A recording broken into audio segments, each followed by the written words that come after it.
വിശുദ്ധ കൊച്ചുത്രേസ്യ പുണ്യവതിയുടെ ജപമാല. ഒരുപക്ഷെ കേൾവിയിൽ നമുക്ക് പരിചിതമാണെങ്കിലും ഈ ജപമാല ചൊല്ലേണ്ട വിധത്തെക്കുറിച്ച് പലപ്പോഴും നമുക്ക് അറിയണമെന്നില്ല. അതുകൊണ്ട് വിശുദ്ധ കൊച്ചുത്രേസ്യ പുണ്യവതിയുടെ ജപമാല ചൊല്ലുന്ന വിധത്തെക്കുറിച്ചാണ് ഇന്നത്തെ ഈ വീഡിയോയിലൂടെ പറയുന്നത്. ഒരു വലിയ മണിയും 24 ചെറിയ മണികളും അടങ്ങിയ ഒരു കുഞ്ഞു ജപമാലയാണ് കൊച്ചുത്രേസ്യ പുണ്യവതിയുടെ ജപമാല. ആദ്യത്തെ വലിയ മണിയിൽ നമുക്ക് ഇങ്ങനെ പ്രാർത്ഥിക്കാം: ആഗോള പ്രേക്ഷിത പ്രവർത്തനങ്ങളുടെ സ്വർഗീയ മധ്യസ്ഥയായ ഈശോയുടെ വിശുദ്ധ കൊച്ചുത്രേസ്യയെ ഞങ്ങൾക്ക് വേണ്ടി അപേക്ഷിക്കണമേ.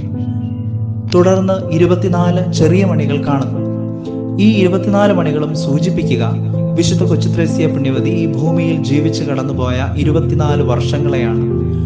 ഈ 24 വർഷങ്ങളെ സ്മരിച്ചുകൊണ്ട് ഓരോ കുഞ്ഞുമണിയിലും നമ്മൾ ഇങ്ങനെ പ്രാർത്ഥിക്കും: പിതാവിനും പുത്രനും പരിശുദ്ധാത്മാവിനും സ്തുതി, ആദിയിലെ പോലെ ഇപ്പോഴും എപ്പോഴും എന്നേക്കും ആമേൻ.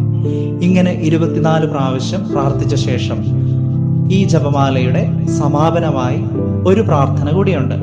അത് ഇപ്രകാരമാണ്: വിശുദ്ധ കൊച്ചുത്രേസ്യയെ, ചെറുപുഷ്പമേ, സ്വർഗീയ പൂന്തോട്ടത്തിൽ നിന്ന് ഒരു റോസാപ്പൂവ് പറിച്ചെടുത്ത് സ്നേഹത്തിന്റെ സന്ദേശമായി എനിക്ക് അയച്ചു തരണമേ. എന്നെ അനുഗ്രഹിക്കാൻ ദൈവത്തോട് അപേക്ഷിക്കണമെന്നും ഞാൻ ഓരോ ദിവസവും അവിടുത്തെ കൂടുതൽ കൂടുതൽ സ്നേഹിക്കുമെന്ന് അവിടുത്തോട് പറയണമെന്നും ഞാൻ അങ്ങയോട് അപേക്ഷിക്കുന്നു. ആമേൻ. ഇങ്ങനെ നമുക്ക് ഈ ജപമാല അവസാനിപ്പിക്കാം.